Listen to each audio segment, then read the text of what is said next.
Анхаарал хандуулж та бүхэнд баярлалаа. MSL-ээс та бүхэнд ээлтод нээлттэй хэлцүүлэхийнхаа 2010 оны хамгийн отхон дугаарыг хүрэхэд бэлэн боллоо. Энэ удаа бид студидтэй эдийн засагч Жаргал сайхан, за мөн Монголын үндэсний худлаа ажил төрийн танхимын ерөнхийлөгч Лавжав, за мөн эдийн засагч Батцуур, эдийн засагч Тасцууга нарыг оролцуулсан байгаа. Урдуур насны охин баярлалаа. За баярлалаа. Эхний асуулт би Лавжаваас татмаар байна. 2015 оны туршид эдийн засгийн хямралын түүх ерөнхийдөө тогтмол яригдлаа. За улсын хурлын хүрээнд улсын хурлын гишүүд ярьж байгаа бол маш олон аж ахуйн нэгжийн үүд хаалгаа барьлаа гэдэг мэдээллийг өгдөг. Таяа гэдгээр хүмүүсийг нэгтгэж ажиллаж байгаа хүмүүсийн хувьд үнэхээр бодиттой мэдээлэл эдийн засгийн нөхцөл байдал хямрал үнэхээр аж ахуйн нэгжүүдийг дайраад ирж байна. Яг бодиттой мэдээлэл өгöd энэ өөрөө статистик мэдээлэл гараад ирсэн юм л те эргэлт хэд тэр макро эдийн засгийн дүнгууд энд харуулчихж байгаа. Тэгээд ер нь зөвхөн 15 оны хямрал биш л те. Яг гарцсан нь бол энэ 13 оноос эхэлсэн шүү дээ. 13 14 одоо энэ 3 дахь жилдээ үргэлжилж байна. Аж ахуйн нэгжүүд маань бол энэ макро эдийн засгийн бодлогын энэ сөрөг үр дагаварт ороод чинь мөнгөний ханш 40% нь унахыг чинь компани захирлын мэдэхгүй шүү дээ. Тэр малчин мэдэхгүй нь бол Төв банк шийдвэр гаргагч нар мэдчихэж байгаа асуудал. Энэ асуудлаас болж өндөрсөн хүнд байгаа. Гэхдээ аж ахуйн нэгжүүд 3 жил бол эцсийн хүртэл дисж байна. Одоо би гаргалгааг нь бол өмнө шилж одоо гол хууль явж байгаа. Аж ахуйн нэгж иргэдтэй дахин идэвхтэй ажилтны урам зориг өгөөч. Тийм болцсон маа санхүүгийн реформ хийя. Энэ реформ хийсний дараа бол банкныхаа реформыг энэ хоёр хийгдсэний дараа бол энэ хямралаас гарна гэдэг. Одоо энэ ажил маань эд дундаа явж байна л да. Тийм учраас аж ахуйн нэгж бол энэ санхүү дээр ажиллаж байна. А мэдээж хямралыг бол ярилтаа авах гэдэг тоо үзүүлэлтэр бол та. Энийг бол манай эдийн засгч нар бол сайн хэлэх. Жаргасаа хүний шалтгааны юу гэж харж байна. Хүмүүс макро гэдэг зүг рүү чихэх гээд багш байна. А гэтэл дотоодд бид нь өөрсдөө тийм их зан докторууд байсан юм уу? Яг макро гэж ярихаараа бид энэ төрийн бодлогын асуудлыг яриад эхэлж байгаа юм л да. Одоо үүн юу гэдэг ажилгүй идэл тий энэ мөнгөний валютын ханшны бодлого. Макро гэж ярихаараа бид компаниудын төвшөнд ямар байна вэ гэж сая лавж урам зориг өгөх ёстой гэж ярьж байна. Миний бодлоор бол өрсөлдөх боломжийг өгөх хэрэгтэй. Аль болохоор төр засаг бага оролцох хэрэгтэй. Үн тогтоохоо зогсоох хэрэгтэй. Энэ бүхний үр дүнд тэр хүмүүс өөрсдөө ямар сонголт хийхээ шийдэн шин. Тэгээд эхлээд үн мөн өндөр нам болох ч гэсэн явандаа өөрийнхөө байр суурьд очисон цагт төр өөрөө бизнест ороод хутгалдаад үн тогтоогоод ингээд аль болохоор болохгүй бол бид хямралаас гарч чадахгүй гэж бодож байна. Батцуур ах та юу гэж бодож байна? Жишээ нь өнөөдрийн хямралын гол шалтгааныг та юу тоолж тайлбарлах вэ? Яг лавжуугаа бол сая ер нь бол сүүлийн 3 жил магадгүй тэрнээс ч одоо өмнө шиг явагдсан бодлогын алдаа байна гэж хэлэх шиг боллоо. За би бол үнэтэй санд нэг байна. Ер нь энэ бодлогын алдаа байсан талаар ер нь багийн эдийн засгийн ширээ ярьдгүй байсан. Одоо яагаад энэ хүмүүсийн саяхан өнөөдрөөс эхлээд яриад эхлэвэ гэдэг нь сонирхолтой санагдаж байна л да миний хувьд бол. Үнэхээр бодлогын алдаа байсан нэг байсан. Гэхдээ Жаргал сайхан гонд тайлбарлаж байгаа шиг тийм төрийн оролцооноос болоод бодлогын алдаа болцсон юм бол бүгд хариул. Ерөнхийдөө бол энэ хоцронгуй хөгжилтэй улс орнуудын хөгжлийн түвшин эдийн засгийн бодлогыг аваад үзэх юм бол мод Монгол дуустал гихчээр манайд одоо тэр либерал эдийн засгийн бодлого биднээс өмнөх энэ хөгжиж ирсэн энэ хоцронгуй хөгжилтэй улс орнуудын эдийн засагт одоо сөрөг нөлөөсөн нөлөөлөл нь бидэнд бол туршлага болох хэрэгтэй атал. Өнөөдөр харин тэр туршлагыг бид суралцахын оронд бид нар бол ерөөсө тэр туршлагыг огт өгөөсгээд тэр Африкийн болон Латин Америкийн орнуудын эдийн засгийг нураасан тэр бодлогыг өнөөдөр би сүүлийн одоо бараг 25 жил хэрэгжүүлж байна. Тэгээ эцэстээ бол тэр бодлогын уршиг нь өнөөдөр яг гарч ирж байгаа. Гэтэл энийг бол ерөөсө огт өгөөсгээд энийг одоо төрийн алдаа мэтэр ингэж ярьж байгаа бол үнэхээр буруу юм. Энэ бол ерөөсө хар технологи хэрэгжсээр ирсэн энэ хар технологиг бид нар өөрсдөө өнөөдөр ингээд харлаганнуудаар огт харахаагүй мэдэхгүй мэтэр ингээд яваад өнгөрөөж байгаа юм бол том алдаа юм үзэж байгаа. Энэ бол төрөөс болоогүй харин энэ бол төрд харин буруу хүмүүс шавдсан. Өөрөөр хэлэх юм бол төр муу менежер гэж ярьдаг бол тийм биш харин төрд муу менежерүүд ороод төрийг муу болгоо харагдаж болж байгаа. Хоцронгуй хөгжилтэй улс орнууд энэ хямралаас яаж гарсан бэ гэх юм бол Монгол яаж гарах вэ гэх юм бол тухай юм бол төрийн чанарыг сайжруулна. Төрд мэргэжлийн хүмүүс байх хэрэгтэй. Төрд жинхэнэ эдийн засгийн жинхэнэ авилгад автаагүй намын эрх ашгийг хамгаалдаг, улс орны үндэсний эрх ашгийг хамгаалдаг тэр үндсэл баримтлалаар зэвсгэлсэн улс төрчид орж иж төрийг сайжруулна, төрийн бодлогоор хямралаас гарна гэж хэлмээр байна. Энийг бол би дэлгэрүүлээд нарийн сайн ярьж чаднаа гэж хэлэх байна. Тасцуугаа хоёр байр суурь гарч ирж байна. Та энийг мэдчихв. Тэгээ ер нь бол 2015 онд бол манай салбаруудад хүнд байлээ л да. Хөдөө аж ахуйн салбар хамгийн хүнд байлаа. Одоо малчтын түүхийн үдийн гол түүхийд ноолорын үн маш их хүнлээ тийм. Махны үн одоо маш их хүнлээ. Газар тариаланчдын хувьд бол маш их хүнд жил байлаа. Ургацгаан алдлаа тийм ээ. Барилгын салбар их хүнд байлаа. Одоо шинээр одоо орон сууцны барилгачлалтын ажил харьцангуй их багаслаа тийм ээ. Нүүрсний салбар маш их хүнд байлаа. Үндсэндээ 2 том үйл компани мөн зогсож штэ. Зэсийн салбар их хүнд байлаа. Зэсийн үн одоо огцсон манад одоо өнөөдрийн байдлаар 4500-аар орчод байна штэ. 600 тийм ээ. Гэх мэт ингээд жижиглэн худалдаалах салбар маш хүнд байлаа.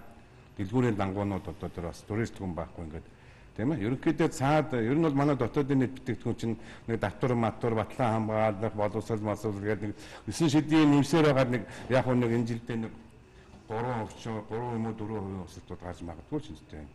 Инфляц харьцангуй бага байлаа 2.1-ээс 2.9 төргийн хаан шиг харьцангуй бага унлаа энэ жил бол 5 орчим хувиар тийм ээ. Тэгэхээр ерөнхийдөө бол манай эдийн засаг бол одоо талын шинжүүдээс нь авах юм бол өвчтэй хэвээрээ байна, салбарууд хүн хэвээрээ байна, хэвтрийн хэвээрээ байна, дэлгүүрүүд грамдуу шилжилттэй, гэр хорооллын грамдуу шилжилттэй, гэр хорооллын одоо амжгааны төвшин ихээхэн унлаа тийм ээ. За яг хөө 100 тонны хүмүүс 24 тэрбумаар газар аваад том харш барих нь тэ том юмнууд.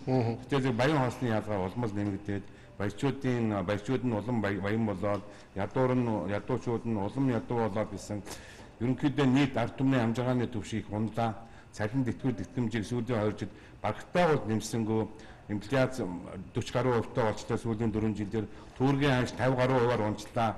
Ер нь бол эдийн засгийн нийгмийн амьдрал бол маш их хүнд жил байлаа гэж бодож байна. Инфляц 3-2 руу ороод ирлээ гэж яриад байна л да. Энэ Монгол банкны гав юм уу? Чарцгаа. Өргөн хэрэглээний барааны худалдан авах чадварын асуудал юм байл. Энэ яагаад хоньны мах, үхрийн мах юм доод түвшинд очиж байна вэ гэхээр худалдан авах чадвар нь л багассан болохоос биш. Түүнээс биш нөө хэрэгцээ нь багассан биш юм байл. Тийм учраас одоо энийг яагаад худалдан авах чадвар нь багассан бэ гэхээр хүмүүсийн орлого багассан байна гэсэн үг. Тийм учраас энийг аль талаас нь харах вэ гэдэг асуудал.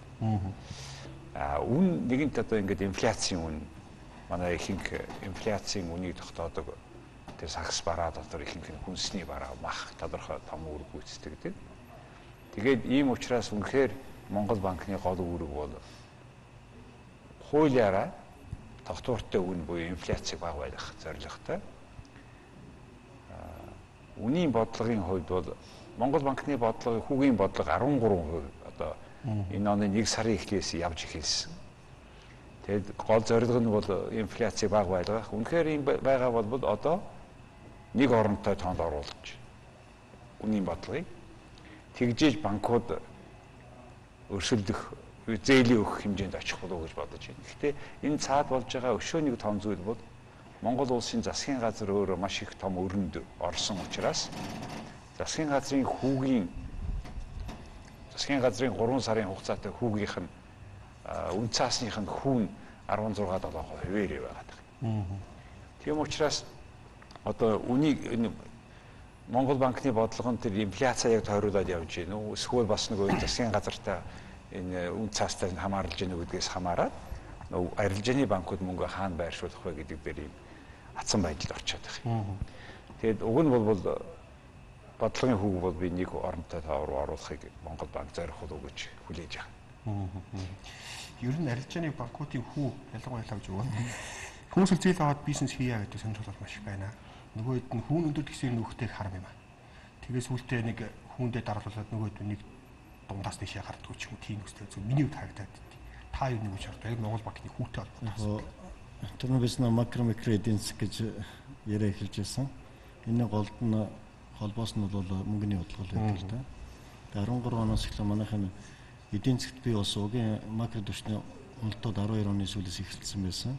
Уул уурхай дээр оруулсан мөнгө эргэлтгүй болсон. Барилгын салбарт оруулсан мөнгө маань 5-аар болчиход эргэлтгүй болсон. Монгол улс нэгэсэндээ мөнгөгүй болж ирсэн байна. Тэгэхээр ерөнхийдөө Төв банк засгийн газартайгаа нийлээд мөнгөний бодлогоор энэ ямыг засъя гэж оролцсон 2 жил. Тэгээд үн тогтоожуулах хөтөлбөр нэг хэсэгт нь мөнгө тарааж өглөө, нэг нь мөнгө хөвж өглөө. Энэгээр засчин ийм чадаагүй байхгүй. Тэгээд одоо өнөөдөр хараараа эдийн засгийн ийм агшилттай байх үед хамгийн ашигтай явсан газрууд нь банк гэсэн ХХК-нууд ба 17 ХХК-ш тас адилхан. Эднэр бол аюулсан ашигтай гарсан байна. Тэгээд эднэр хаанаасаа тэр энэ ашиг гараад байгааг бол засгийн газрын бондыг авч ирсэн. Тийм учраас бол засгийн газар мөнгө өгөх маягаар тэрийг дэмжиж буцаагаад зах зээл рүү мөнгө гаргах асуудал их шатсан байна. Тийм учраас нөгөө эдийн засгч өөрөө мөнгөөр дутагдаад эхэлж байна л да. Энэ асуудал. Нөгөө талаас хүү гэдэг бол уусрын нь бол яг эрэлт нийлүүлэлтээр зохицуулна. Тэр төгрөг гэдэг юмныхаа тэр барааныхаа эрэлт нийлүүлэлтээр энэ хүү бол банк арилжааны банк бас тэр хүүгээ өөрөө зохицуулах чөлөөт байдалтай. Түүнийг дээрээс нь зохицуулж болохгүй. Одоо бол манайх бас зарим тохиолдолд банкны хүүг дээрээс нь зохицуулж өгье гэдэг. Нөгөө талаасаа бол энэ мөнгө тараалтын өөр нэг ажил нь гэхдээ одоо чи манай хотод бол бараг Батбатуу даргын санаачлагаар байна уу да. Хадгалан зээлийн оршигчдын ламбарднууд нийцсэн байгаа. За нэг орон нутгийн засаг байгууллагууд мөнгө өгөхгүйд тэр мөнгөний дахин цаашаа нөгөө нэг хадгалан зээлийн оршиж өгдөг нэг тим юм жишээ нь нийслэл хийгээд эхэлсэн байгаа байхгүй юу? Бараг 100 үед байгаа. Энд чинь хажууд нөгөө ламбард банк санхүүгийн байгууллага арилжааны банкнуудыг хийдэг ажлыг өөр шугамар мөнгө хийх байна л да. Тийм учраас эдийн засгийн ерөөсөн манайх мөнгөгүй л болсон гол асуудал. Гэтэ бид одоо яаж мөнгө олох гэдэг асуудал 13 онд бол үн тогтворчлох хөтөлбөрөөр тодорхой нэг хэсэг улсуудад маш бага хүүтэй мөнгө өгсөн байна. Ерөөсө 250 компани л авсан байна. Тэнд 2-3% хүүтэй мөнгө өгж яаж арилжааны банкнаас 15% хүүтэй мөнгө авах вэ? Тэгээ бүх улсуудын л очирсан байхгүй яг нэрэнд. Энэ жишээ нь яг л төр засгаас үнийг тогтоох тэр бодлогынх нь үр дүнд одоо ингээ хэлэхэд одоо жишээ одоо би энд хэлж ийл яагаад муу байж юм гэж. Үнийг бол ингээ төр засаг зохицуулдаг, зах зээл зохицуулдаг. Төр засаг зохицуулна гэж үзсний үр дүнд 2013 оны 4 сард Монгол банк ерөнхий сайд Алтан хуйг тийм гар үсэг санал бичиг зураад ипотекийн зээлийг тогтвортой байлгах зорилгоор олон тэрбум төгрөгийг их 80 төгрөгийг банкны зээл рүү оруулаад 8% хүү зээлийг өгнө гэж хэлмэгц. Нөгөө барилгын чинь үн өөрөө 2 дахин нэмэгдчихсэн. 7 хоногт. Тэгээд 8% хүүтэй 2 дахин нэмэгдсэн юм авах уу? Эсвэл 16% хүүтэй нэмэгдээгүй байхад нь авах уу? Энэ ерөнхийдөө үр дүнүүд адилхан харагдаж явчихж байгаа юм л да. Тэгэхээр энэ бол ахаад энэ дээр нөгөө төрийн энэ бодлого нь буруу байна гэдгийг харуулж байгаа юм л да. Тэр төр өөрөө сайн байх уу муу байх уу тэр дотор байгаа хүнийх нь юм үнэ чадвархаас хамаарна гэдэг нь зөв. Гэхдээ яг ийм үн маяг тогтоох маягаар явж байгаа бүх зүйл эцсийн сүлдээ хямралд хүргэдэг юм аа гэдгийг би хэлээд байгаа юм л да. Өнөөдөр 40 мянган айл орон сууц хоосон хонж байгаа. 170 мянган айл орон сууцтай болохгүй хонж байгаа. Тэгэхээр эрэлт хэрэгцээ хоёрыг ингээд хооронд нь төөрүүлээ явуулцдаг бодлого чинь тэгэхээр одоо энэ ч одоо яах вэ? Сайн төрөх үү? Зөв бодлого гэх үү? Ингэж асуудалд харж байгаа юм л да би. За яг эхлээд тэр юу ярий? Инфляцийг ярий. За инфляц дээр бол үнэндээ миний үзэж байгаагаар инфляц яагаад ийм бага байна гэх юм бол засгийн газар явуулж байгаа бодлого ч юм уу төв банкны явуулж байгаа бодлогоос болоод ийм бага байна гэх юм бол тодорхой төвшөнд бий байх. Гэхдээ ихэнхдээ магадгүй нэг 80% орчим нь бусад нөхцөл байдлаас үүссэн гэж үзэж байна. Нэгдүгээр энэ бол за нэгдүгээрх нь хэлчих шиг бол хүмүүсийн худалдан авагчдын одоо чадвар худалдан авах чадвар нь модсон. Энэ бол эдийн засгийн ерөнхий эдийн засгийн одоо уналттай холбоотой тийм үү. Тэгээ бид нар бол одоо одоо татна гэдэг үл. Тэрийг хийж бүсээ чангалж штэ тийм нэг. Нөгөө талаас бас хамгийн гол чухал нөлөөлж байгаа нь махны үн юм байна. За мах өөрөө болохоор өргөн хэрэглээний барааны инфляцийг одоо үнд бол ихээхэн хувь эзэлдэг ийм бүтээгдэхүүн тийм. Тэгэхээр махны үн буусан шалтгаан нь ерөөсөө хүлээлттэй холбоотой 170 нэгээд их хэмжээний нийлүүлэлт бий болсон. Ерөөсөө тэр л юм байгаа, өөр юм байхгүй. Нөгөө талаас бас нэг шалтгаан гадаад нөхцөл байдлаас хамаарч байгаа. Энэ нь болохоор нефтийн үн. Нефт өөрөө манай одоо импортын тийм 30%-ийг эзэлдэг тийм их өндөр шүү дээ. Тэгээд нефт чинь бол одоо суур үзүүлэлт. Энэ инфляцийг тогтоодог суур үзүүлэлт үйлчлэлтэй. Тэгээд нефтний үн өөрөө одоо чинь дэлхийн зах зээл дээр 3 дахин бууцсан байна шүү дээ. 1.5 1 жил хагасны өмнөхөөс одоо 3 дахин бууцсан. 300% буучаад байгаа байхгүй юу. Гэтэл нефтний үн бол яг хэвээрээ л байгаа. Газрын тосны үн бол манай бензиний үн маань яг хэвээрээ л байгаа юм буухгүй. Энэ дагаад буух хэрэгтэй. Харин сайн нөлөө үзүүлж байгаа нь бензиний үн өсөхгүй байгаа учраас энэ дээр яаж вэ? Энэ нефт мах хоёр ч өөр асар ихчийн эзэлдэг инфляцийг тогтооход. Тэгээ энэ хоёрын шалтгааны үүсэн дээрээс л энэ инфляц бол харьцангуй доор байгаа. Ингээ гурван шалтгаан болж байна. Гурван үндэслэл байна тийм. Тэгэхээр энэ болохоор бас яг засгийн газрын бодлого, төв банкны бодлого гэхээсээ илүүтэй гадаад бусад хүчин зүйлүүдээс болсон байна гэж үзэж байна. Нефтийн үн унахгүй байгаагийн гол шалтгаан бол засгийн газрын бодлого байгаа шүү. Үүнд тогтоох бензиний үн тийм. Энэ бол ерөөсөө дэлхий дээр хамаагүй. Дэлхий дээр бид худалдаж авч байгаа нефт маань 300% буучаад байхад үгүй харин яагаад буухгүй вэ? Яагаад буухгүй засаг хэлээ. Яагаад буухгүй вэ? Харин яагаад буухгүй вэ? Яагаад гэвэл тэр ажиллахгүй буруу бодлого явуулж байгаа учраас буухгүй байгаа. Тэр яагаад магтаад байгааг би ойлгохгүй. Би магтаагүй. Тэгээд улаанцаа буухгүй шүү. Буухгүй. Харин тэр чинь буруу. Гэхдээ буруу. Энд ерөөсөө буруу. Гэхдээ харин өсөөгүй байгаа нь одоо бас нэг талаас тийм үү? Одоо яа их сайн эйг нөлөөлж байна гэж хэлж байгаа. Тэгэхээр ийм гурван үндэстэй. За нөгөө талаас энэ банкны хүүний талаар ярьлаа л да. За банкны хүний талаар асар том асуудал. Тэгэхээр дэлхий дээр нэг 188 орн улс байна л да. Ерөнхийдөө эдийн засгийн үзүүлэлтийн одоо шалгаж үзгээд.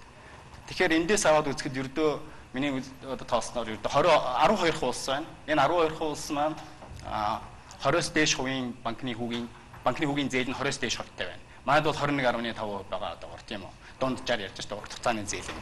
Тэгэхээр манайх энэ одоо 12 улсын нэг нь болоо явж байгаа нь үнэхээр харамсалтай байна л да. Жишээ нь Мадагаскар, Малави, Чикэмон 30 40 60% байна тийм. За Аргентин мэтийн дампуурсан улс тий одоо эдгээр нөхдүүд болохоор 20%-аас дээш хувийн хүйттэй байна. За энэ яага буухгүй байгаа юм бэ? Энэ бол ерөөсөө суур үзвэл. Манай эдийн засаг хөгжихгүй байгаагийн улс орон өөдрөхгүй байгаа шалтгаан ердөө л энэ банкны хүүгийн банкны зээлийн хөв маань асар өндөр байгаатай холбоотой. Тэгээ энийг бид буулгах хэрэгтэй. Энийг буулгахын тулд суур тогтолцоо бай.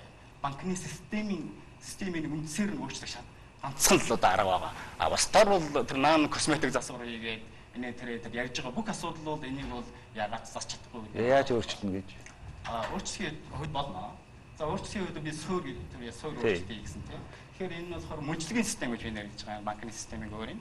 Тэгэхээр суур өөрчлөлт маань юу яах вэ? Хамгийн эхлээд ерөөсөө тэр төв банкны бие даасан байдал гэдэг тэр хар технологиг үүсгэх хэрэгтэй. Тэрийг бол ерөөсөө авч явах хэрэгтэй. Төв банк бол өөрөө угаасаа төрийн эрх барих дээд байгууллагын хараан дор уялдаатай бодлого явуулах хэрэгтэй. Тэр бие даасан байдал гэдэг маань ерөөсөө оцронгоо хөгжөлтэй улс орнуудын эдийн засгийн бодлогыг нураах гэсэн тийм технологи юм аа. Тэгэхээр энэ дээр нэгдэг байна. Нөгөө талаас шууд хэлэх юм бол засгийн газар маань өөрөө улсын өмчийн за төрийн өмчийг хийж болох тийм улсын өмчийн гэж би нэрмээс байна. Тийм банк байгуулах хэрэгтэй. Тэр банк маань яг одоогийн төрийн банк нэрлэж байгаа банк шиг биш. Харин эдийн засгээ дэмжсэн бодлогыг явуулах хэрэгтэй. Өөрөөр хэлэх юм бол яг одоо бусад улс орнуудын жишээг барьж чадна. Гэхдээ өөрөөр хэлэх юм бол энэ ашигын төлөө бос. Одоохондоо хоцронгоо хөгжилтэй улс орн учраас одоохондоо эдийн засгээ дэмжих бодлого гэдэг маань зөвхөн үйл ажиллагааныхаа зардлыг нөхөх хэмжээний ашиг болоод үлдсэн орон зайд нь яах нь хүүгээ болох хэрэгтэй.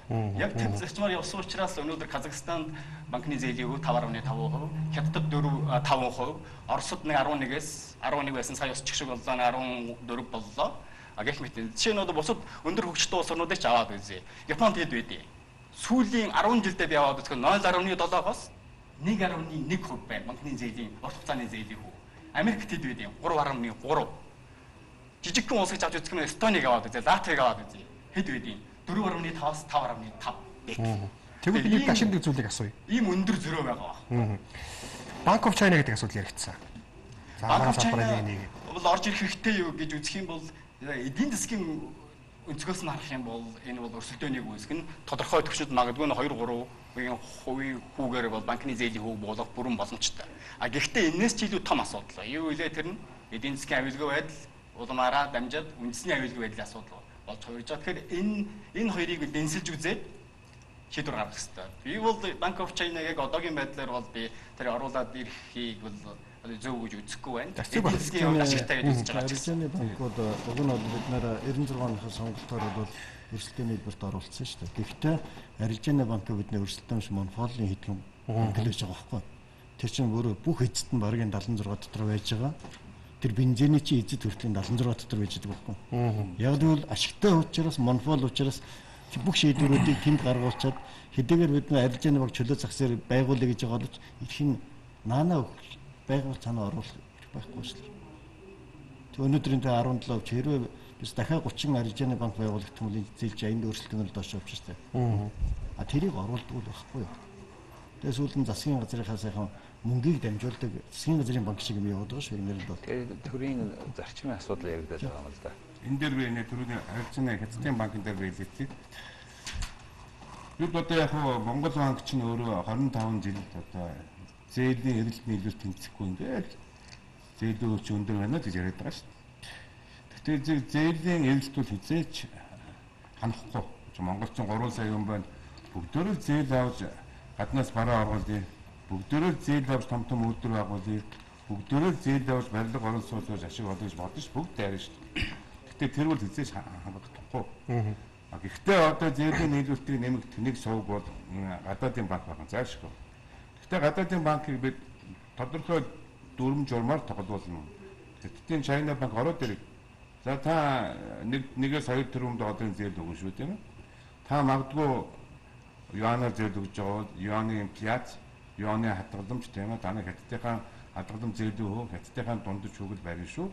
Тэгэхгүй бол манайхан шиг нэг 17-8-20% байгаа зээлийн хөвд тулгаад 15% China хятадын банк бол 15%-тэй зээл олгоод ирэх юм бол энэ бол бас л шулан үлжиж байгаа нэг хэлбэр болно шүү дээ. Тэгэхээр одоо банкны маш олон бүтээгдэхүүнүүд байдаг.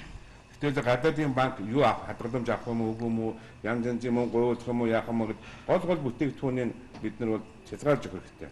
А ер нь бол хятадын банк ашиг олох гэж орж ирж байна уу, эсвэл цаашдаа өөр геополитикийн бодлогоор орж ирж байна уу гэдгийг бас янах хэрэгтэй. А тэгээ ерөнхийдөө бол хяналтанд байж байхад бол гадаадын банкыг бол ажилуулж байж болно. Тодорхой хугацааны дараа танаа гарна шүү, ашиг аваад гарна шүү гэдэг юм. Ингээд дүрм журм одоо Монголын энэ мөнгөний зах зээл дээр банкны секторын одоо өрсөлдөөнд бол гадаадын банк ямар хуваар оролцох уу, актив пассив нь ямар хэмжээтэй байх уу, өрсөлдөөний дүрм ямар байх уу гэдэг дүрмийн өнөөдөр тогтоохгүй дөрөвчээсээ хятадын банк зээл болгоод эхэлсэн. Одоо энэ бол эргээд бас маш хүнд байдалтай тийм ээ. Аюулгүй байдалтаас маш хүнд байдалтай.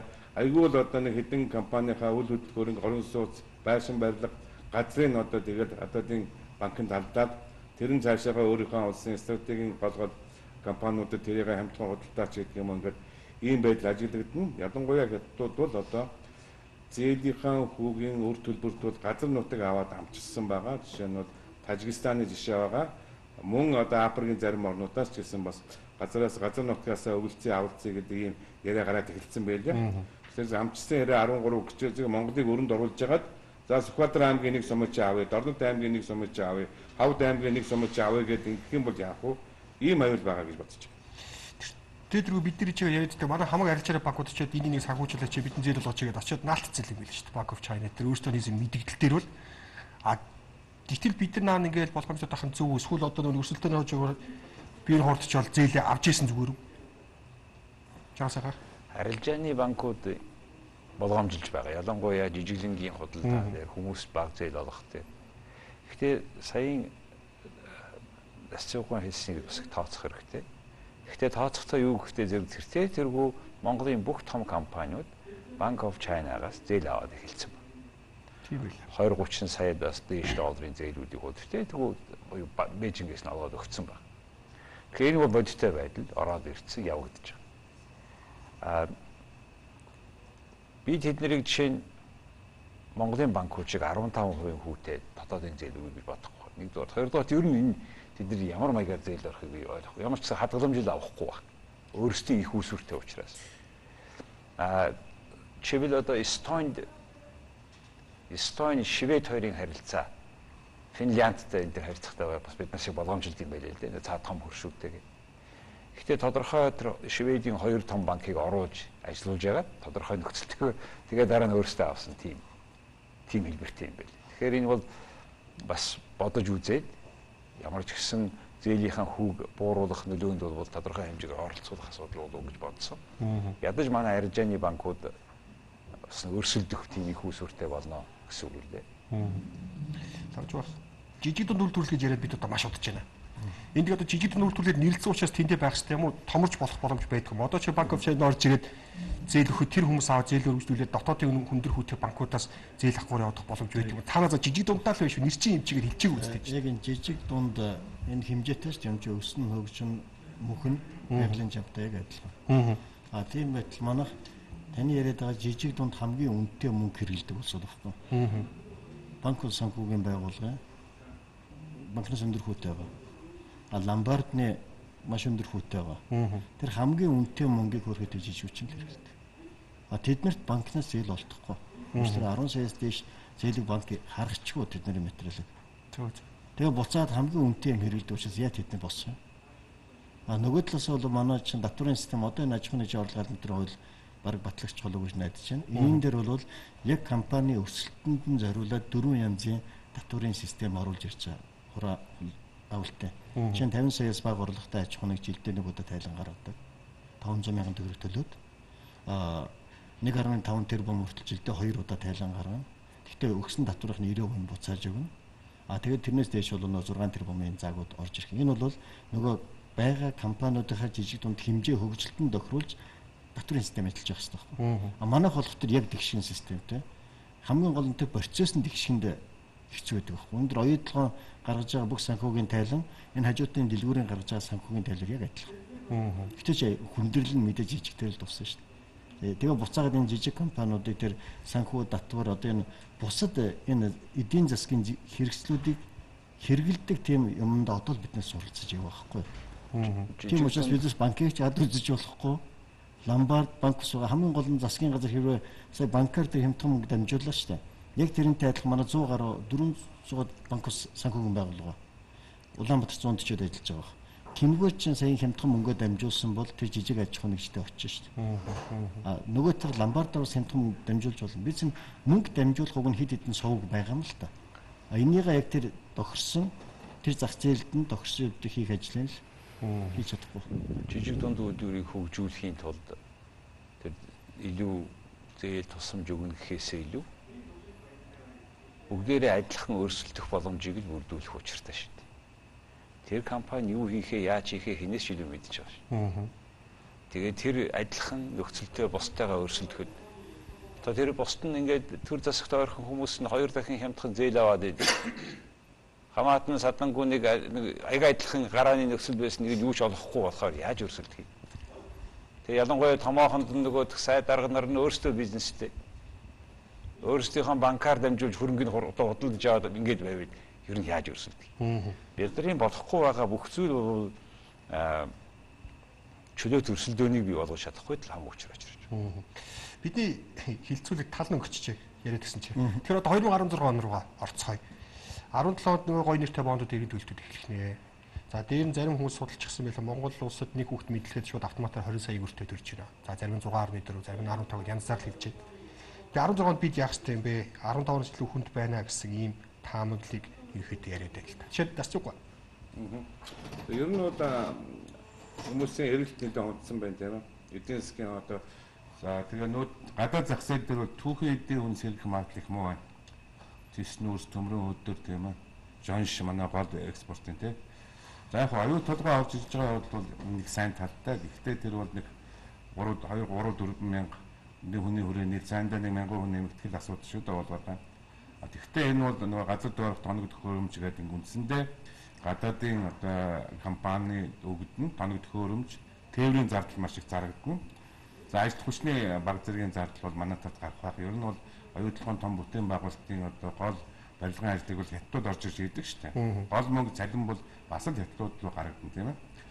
За зөв хонд бол одоо он одоо гарч байна. Одоо энэ мэчин жилд бол манай малачгүй хүнд бах болов гэж бодож байна тийм. Газар тариалан ч гэсэн бас энэ жилдээ дагаад бас урайгаад газар өөр тарай гурлын өдөр хүнд байх болов. За барилгын салбар дахиад хүндрэлээ. Ерөнхийдөө барилгын салбар ч өнөөдөр ханчаад байна шүү дээ. Сая жаргал сайхан хэлдэж шүү дээ. Өчнөө 20 мянган орон сууц борлохдохгүй байж хат нөгөө талд 170 мянган хүн одоо орон сууц авч чадахгүй сууж идэг. Гэхдээ зөв одоо энэ хөө сагалах ёстой. Гэхдээ тэргүй 2 дахин өссөн шүү дээ. Гадаад метрын чинь 1200 байж байгаа 8% зээлгийг сонсонгууд 2000 руу өсөрсөн шүү дээ. Уг нь бол 8% зээлийг бол засгийн газар олбохдоо бол хамгийн бага үнэтэй тэр компаниас авна шүү гэд үнэ буулгаж өрсөлдүүлсэн бол барилгын компаниуд бол жинхэнэ бодит үнээрээ зараад болох байсан юм. Одоо ч гэсэн энэ барилгын яам манай засгийн газар 8% зэд орж байгаа компаниудад хэрвээ барилгын орон сууц авчиж байгаа бол хамгийн бага үнээр жишээлбэл квадрат метрийн сая 500-аас дээш нөхцөл бид олгохгүй шүү. Зээл энэ олгоод олгохгүй шүү гэдэг ингээд таас тогтоочих юм бол бас хямдраад байх боломж байна шүү дээ. Гэхдээ эх оны байдал бол ер нь тийм өөдрийг бид харагдахгүй байгаа. Ганц хялтаар зүйл бол одоо оюутлогын бүтээн байгуулалт байгаа. Ер нь бол цалин тэтгэл нэмэгдэхгүй учраас манай дотоод ирээдүйд нь бас сайн нэмэгдэхгүй гэсэн үг. Тэртээ тэргүй би түрүү хэлсэн. Инфляц одоо сүүлийн 4 жилд 40 гаруй хувь унчлаа. Төгрөгийн ханш 50 гаруй хувь унчлаа. Биднүүдийн хадаасанд байгаа мөнгөний төгрөгийн тал нь байхгүй болтлаа. Ийм худалдан авах чадвартай цаашаа явах бол өндөрнэ гэж бодож байгаа. Байдал бол одоо энэс зэвдэхгүй за зөв бодлого явуулах бол улам муудна. За эцсийн эсвэл эдийн засгийг бол хинч удирдахгүй шүү дээ. Засгийн газар бол эдийн засгийн яам байхгүй. Ерөнхий сайдад эдийн засгийн зөвлөх байхгүй. Ингээд эдийн засгч ингээд замбраагүй хаягдсан байгаа учраас одоо би зөвлөлийн хэлэх юм бол одоо дирижер байхгүй хөгжмийн. За усан онгоцоор явах юм бол капитан байхгүй тийм ээ. Ийм нөхцөлд бол ингээд урсгалаараа явж байгаа гэдэг бол манайх бол гадны эдийн засгийн нөлөөнд автна. Бид хямрал засгийн газарт бол хямралын хэсэг сайн хөтөлбөр заагуур тооцоо байхгүй байна. Нөөц байхгүй байна. Монгол банкны өөр одоо юанаар авж байгаа өрчин дахиад нэмэгдсэн 17 18 онуудад төлөх валютын тэр их сурвалжны өнөөдөр Монгол банкнд байхгүй шүү дээ. Гэх мэтлэнгээр бол би бол 17 оныг бол өөдрөг харахгүй 16 оныг бол өөдрөг харахгүй л байна. Бацархой 2016 оныг. Тэгэхээр энэ яг хоо би түрүүний зөндөө юуны талаар ярьлаа л да тий. Тэр манай өсөлтөний талаар зах зээлийн талаар. Гэхдээ энэ дээр гаргалгааг нэмсэндээ хинж ярьсангүй санагдаж байна. Тэгэхээр энэ өрсөлдөөн гэдэг бол чөлөөт өрсөлдөөн гэдэг бол хатрангүй хөгжилт улс орнуудын хувьд бол энэ бол их хэцүү асуудал да. Тийм учраас төр засгийн дэмжлэгтэйгээр өрсөлдөх чадвартай хэмжээнд бодлогоор хүрч байж магадгүй тэрний хойно өрсөлдөөн гэгчд нь орох хэвээр. Тэгэхгүй бол наан нь бид энэ одоо жишээ нь төвшин баяр аваргыг зүгээр нэг сумаас ирсэн 10 жилийн хүүхдтэй барилдуул, жуудаа барилдуул хэн дийлэх юм. Төвшин баяр аварга бол одоо аваргыг бол бид шинэ хятад ч гэх юм уу одоо Японч гэх юм өндөр хүчтэй улс орнуудтай зөвлөж болж байна л да. Тэгвэл одоо Дундгой аймгийн Адаа зэгсумын 10-р бригадаас ирсэн тэр нэг жоохон банд те ямар ч жуудаа барьж үзээгүй бандыг бол одоо жишээ нь Монгол улс гэж үзэж байна л да. Тэгэхээр ийм харьцуулалт хийгээд байгаа. Ингээд чөлөөт өрсөлдөөнд ор гэдэг байгаа байхгүй юу. Хэн дийлэх энэ ойлгомжтой шүү дээ. Тэгэхээр бол тим юм ярьж болох болооргүй санагдаж байна. Нөгөө талаас монопол үүсч байна Монгол улс. Тэрийг бол бас эдийн засгчнаас сая хэлэх шиг боллоо. Ялангуяа арилжааны банкнуудын монопол юм үүссэн байгаа. Энэ өөрөө манай энэ зах зээлийн энэ ялангуяа санхүүгийн систем маань өөрийгөө эдсэн ард түмнээ шуулсан засгийн газараас шуулсан систем болчихж байгаа байхгүй. Засгийн газар яхаараа өнөөдөр төв банкнаас нь зээл авч болдгоо. Гэтэл өнөөдөр засгийн газрын бондууд чинь бүгдээр арилжааны банкуд авцсан байгаа байхгүй юу? Тэ? Хэрвээ төв банкнаас нь өөрөө бодлогоор энэ засгийн газартай баг хүүтэй зээл өгдөг бол арилжааны банкуд хизээч засгийн газрын бондыг авахгүй шүү дээ. Тэр чинь тэгэл нөгөө өөх өстой байгаа мөнгөө тэр арилжааны зээл рүү оруулах байхгүй юу? Тэгэл 3 их найдын орчин баг шүү 3 их найд хүрэх хэмжээний их мөнгийг авчиад засгийн газрын бонд хэлбэрээр арилжааны банкуд худалдаад авчихсан. Тэгээд хамаг хөрөнгөний тийш явцсан. Тэгэхээр энэ систем маань өөрөө буруу юм аа. Тэгэхээр засгийн газар энэ системд өөртөө тогтолцоонд бид нар өөрчлөлт оруулах шаардлагатай гэдгийг энэ дээр гаргалгаанууд энэ юм байна. Нэг нөгөө талаас 16 оны асуудал хэцүү байна л да. Өнөөдөр бид бол грамын эдийн засгт орсон байна тийм үү? Грам бүх юм грамлаг гэж байна. Урд нь бид тоноор хэмждэг байсан, килограммаар хэмждэг байсан бол өнөөдөр тосыг бид граммаар авчаана. Талхайг бид тий 1200 төгрөгийн ятар талхайг бид дундуур нь хуваагаад 2 гэр бол ингэж авчаа. Тэгэхээр грамын эдийн засаг болцсон байна шүү дээ өнөөдөр. 16 он бол яг уу хамгийн том асуудал бол өрийн асуудал байгаа. Өнөөдөр бид засгийн газрын өр маань бол одоо үнэндээ бол дотоодын нийт бүтээгдэхүүний 60% аль хэдийн даваа явсан. Гэтэ энийг бид зохиомлоор багасгаад 58% дээр ингээд бариад байгаа. Тэгэхээр энэ өрийн чинь одоо энэ жилийн 16 оны төсвөр болохоор нэг 10 төсвийнхээ бид нар 14 орчим хувийг зээлийн өрийн үйлчилгээнд төлж байгаа. Гэтэл 16 онд бол яг ямар нэг бид зээл аваад ингээд сонгуул болж байгаа учраас зохиомлоор энийг ингээд зээл авах маягаар ингээд гитлээд өнгөрөх боломж бол харагдаж байгаа. Гэхдээ маш хүндрэлтэй байх болно. Гэхдээ хамгийн том цохилт хэзээ ирэх вэ гэх юм бол 17 онд ирэхээр харагдаж харагдаж байгаа. Тэгэхээр 17 онд бол бид нар мэдээж зээлийн өрийн үйлчилгээ бол одоогийн байдлаар бол 965 орчим тэрбумыг төлөвлөсөн байгаа. За энэ бол өснө мэдээж би өсгөр тооцоолсон байгаа. Өсөөд 1.2 их найд орчим болох болов гэж тооцож байна. Дээрээс нь нэмээд хөгжлийн банкны үндсэн төлбөрийг бид бол 17 оны эхний улиралд хийх ёстой болно.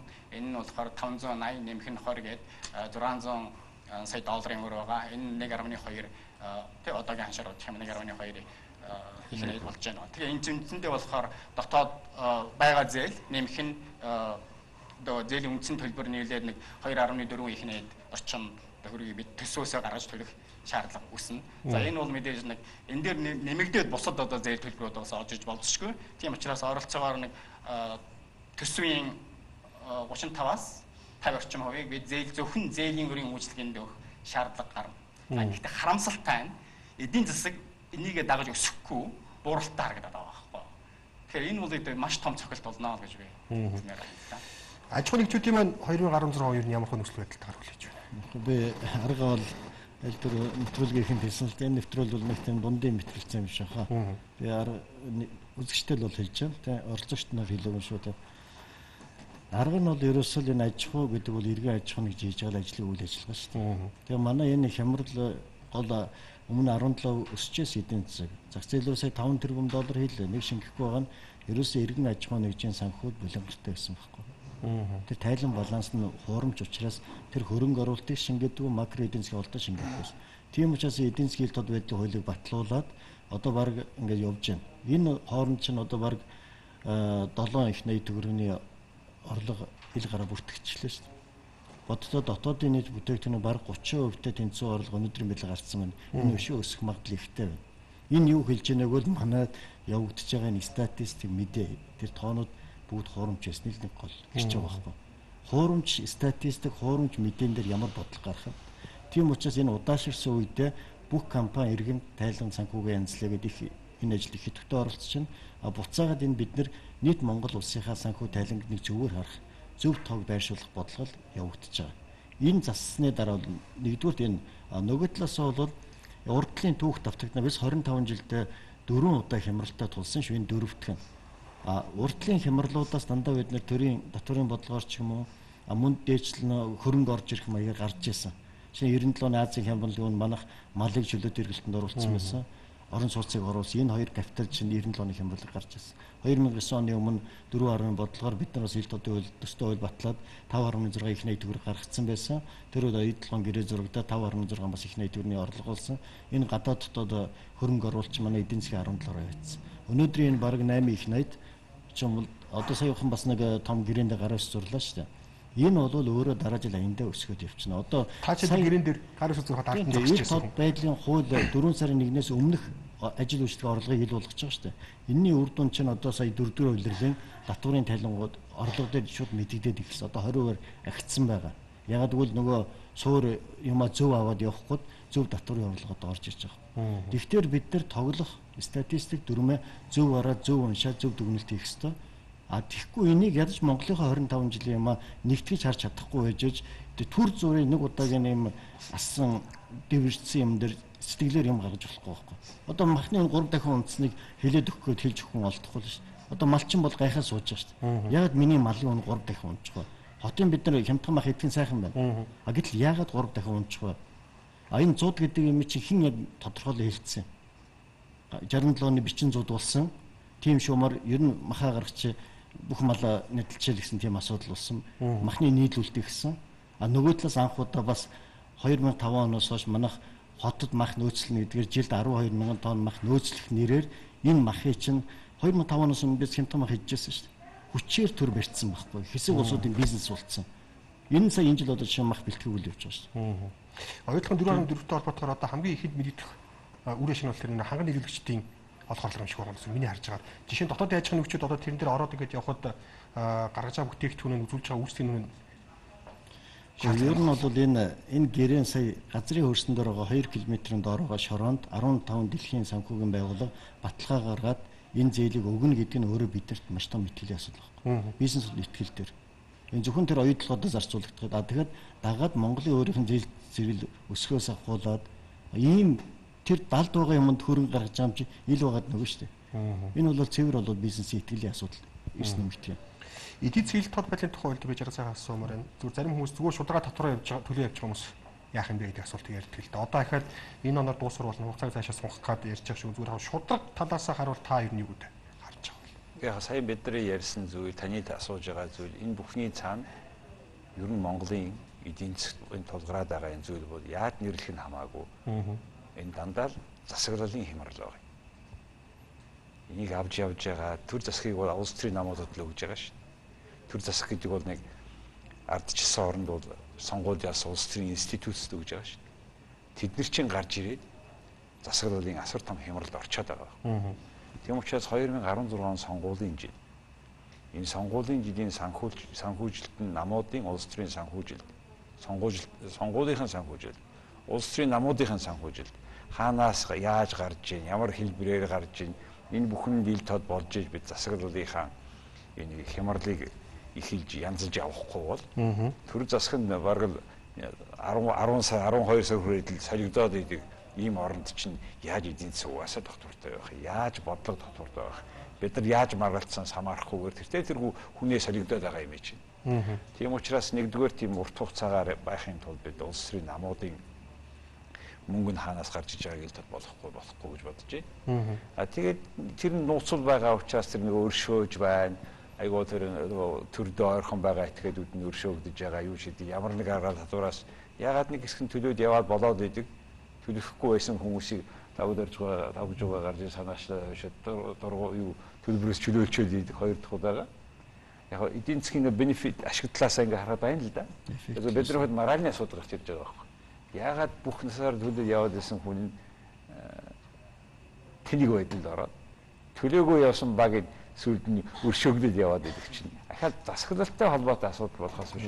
Зарчим дээр суурилсан хууль зүйл биш. Жишээ нь би бол өөрөө бүх татвараа төлдөг бизнесмен л дээ. Тийм ч учраас би өөрийнхөө хамгаалттай байдаг. Яг л төртөө заргалт, маргалт зөндөө ажил гардаг. Цэцтэй хүртэл. Гэтэл манай би ганцаараа татвар төлчөөд 100 хүнээс бусад 99 татвар төлөхгүй хүмүүснүүд би амьдрах нь над утахгүй байгаа байхгүй. Ядаж энэ 100-аас ч нэг 80 төлдөг болъё л дээ. Тэгээ манай татварын систем юу чинь ягаад сая ингэж гараагүй л улсын төрийн гаргасан хуулиудын процессын алдаанаас л болж компаниудын хүнд байдал тус. Дээр нь бид нар санхүүгийн тайлангаа мэдэхгүй шахуу зах зээл рүү орсон шүү дээ. Эхний дандаа тэр мэдэхгүй ийм юмнууд нь дараагийн суур болчоод тэрэн дээр нэг л буруу юм гаргацсан бол тайлан 10 жилч буруу гараад явдаг. Дээр нь энэ их өмч хөрөнгө цугласан байна. Манай иргэд манаас 25 жилийн хэмээс. Энэ өмчөө өөрийн болгож авч чадахгүй. Энэ юмыг чөлөөлсөн. Энийн дээр ч бодолтой сүүлийн 3 жил 12 мянган компани захирал цагдаа дээр очиж байцаагдана гэж юу вэ? Тэгсэн мөртлөө яг эрүүгүй байлийн 166-гаар 10 хэд хүн шийдэгдсэн байдаг сүүлийн 10 жилд. Хэдэн мянгаар нь аваач байцаагаал шүүхтэр бол 10-20 очдог. Энэ доор ч дандаа авилга хийх бол бүх юм шийдэгдэж байгаа шүү.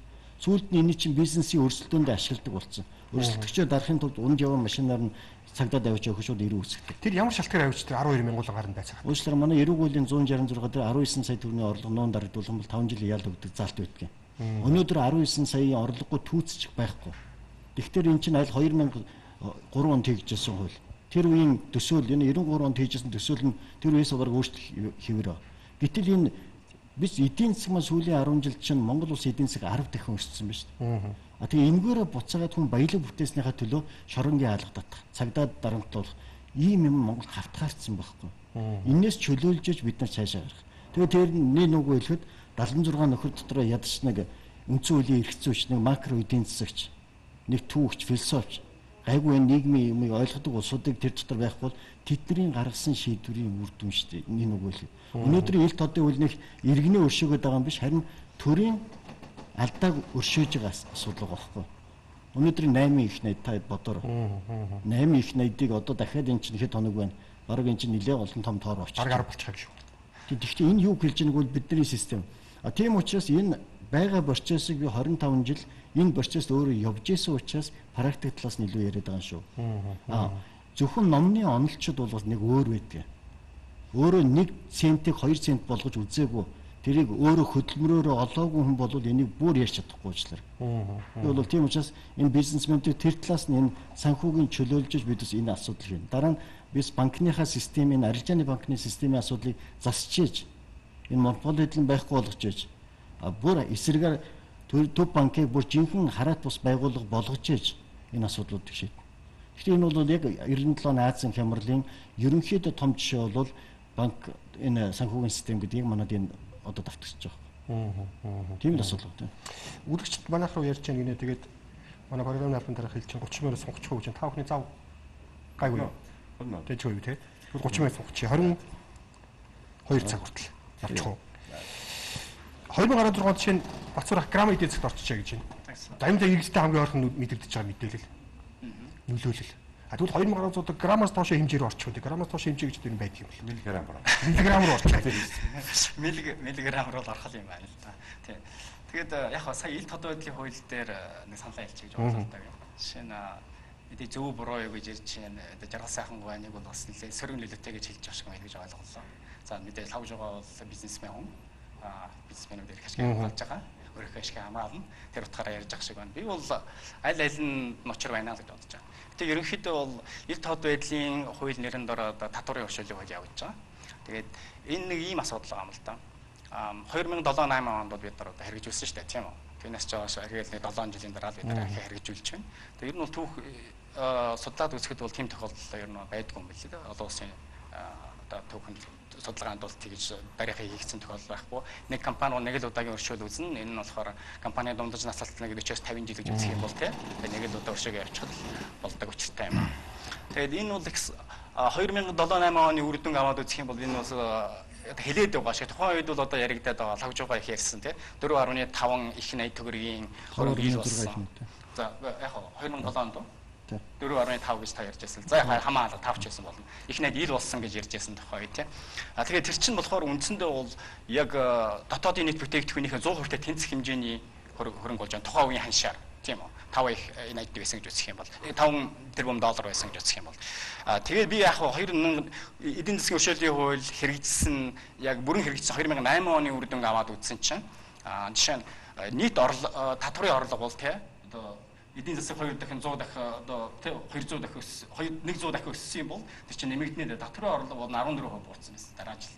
Дээрээс нь аж ахуйн нэгжүүдийн орлогын албан татварыг яг одоо би санаж байгаа бол нэг 2007 онд бол өршөөлийн хууль хэрэгжихээс өмнө бол 250 тэрбум төгрөг байсан. Гэтэл 2008 онд хэрэгжсэн жил наваад утсан чинь харин бүр 25 орчим хувь болсон байсан. 200 орчим болсон санагдаж байна. Тэгэхээр энэ бол нэг хэдийгээр тийм их хөрөнгө ил болсон эдийн засагт үүрэг өгөөжтэй байсан гэж ярьж байгаа. Би энэ шууд задруулах хийгээ явчих. Тэгэхгүй энэ нийт төвж байгаа асуудал учраас энэ буруу мэдээлэл өгж болохгүй юу? Дандаа зөрүүтэй үр дүн гараад байгаа. Уучлаарай. Тэгээд тэгвэл энэ чинь шууд буруу мэдээлэл. Дараа нь бол надад бол зөрүүтэй харагдсан. Гэхдээ яг хөө тэрийг бол би бол яг албаны датанаас хараад хэлж байгаа юм л да. Тэгэхээр энэ жил энэ одоо ил тод байдлын хууль бол хэрэгтэй байж болно.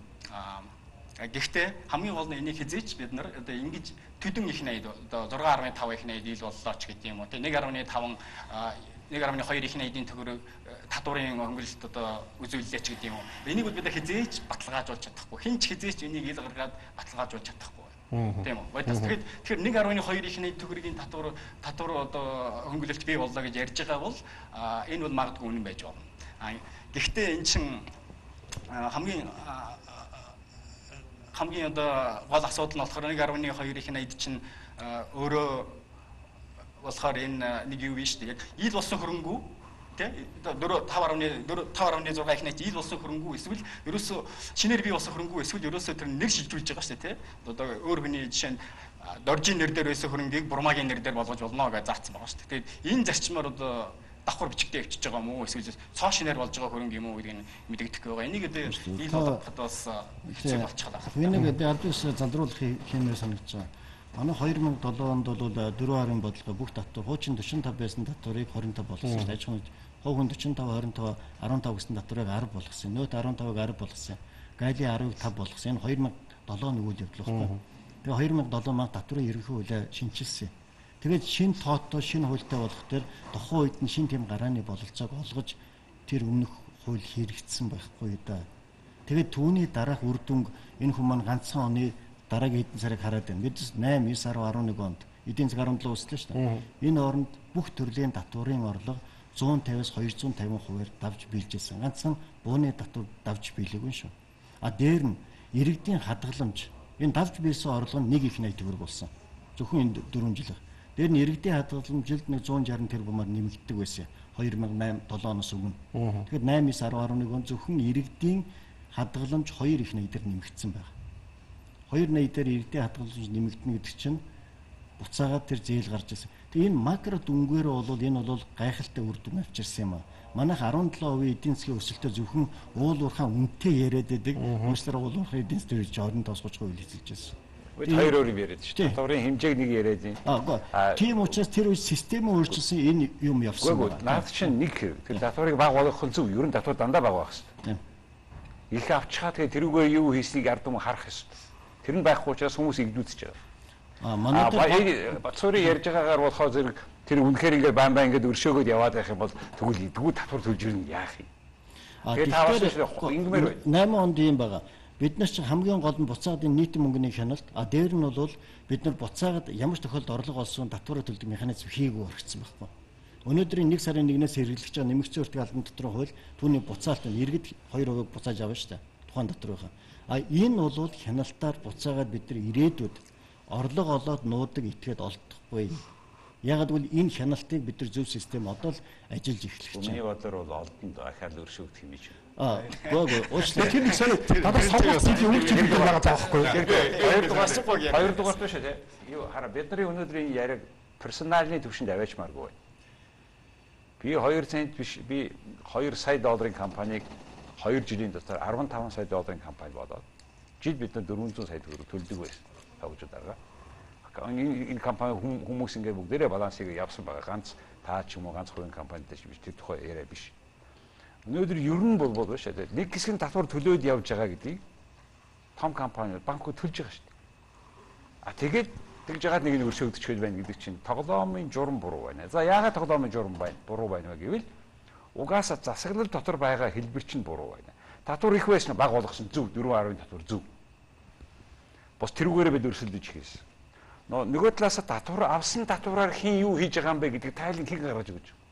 Тэгэхээр манайхын нийтийн мөнгийг хяндаг систем дөнгөж шилэн дансны хуулийг бид нар 2 жилийн өмнө хэрэгжиж ядаж 16 сард ингээ хойшлуулсан шүү дээ. Одоо 4-5 саяас доош орлогыг бас хэн чадахгүй байгаа. Бид нар нийтийн мөнгөний хяналтын систем манай үндсэн хуулимч байдгүй.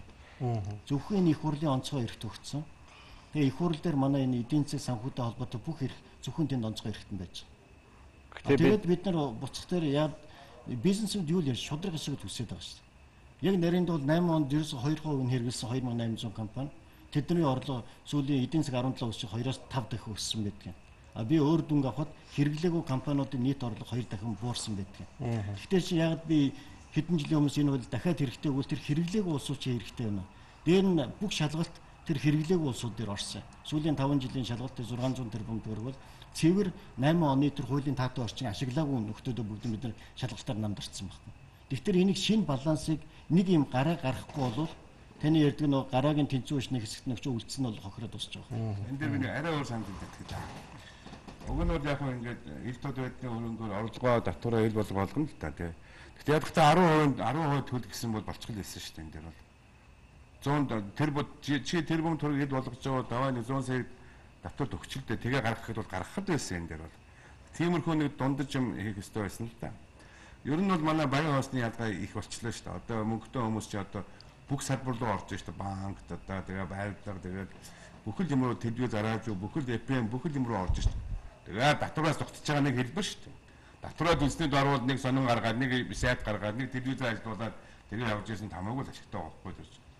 Тэгэхээр бид нар одоо энэ өндөр орлоготой байгаа хүмүүсийн татварыг жоохон нэмэх хэрэгтэй. 10 тэрбумын орлоготой хүмүүсээс 1 тэрбум тушаачгал цаана нь бол 9 тэрбум байж л байна үлдэх юм тий.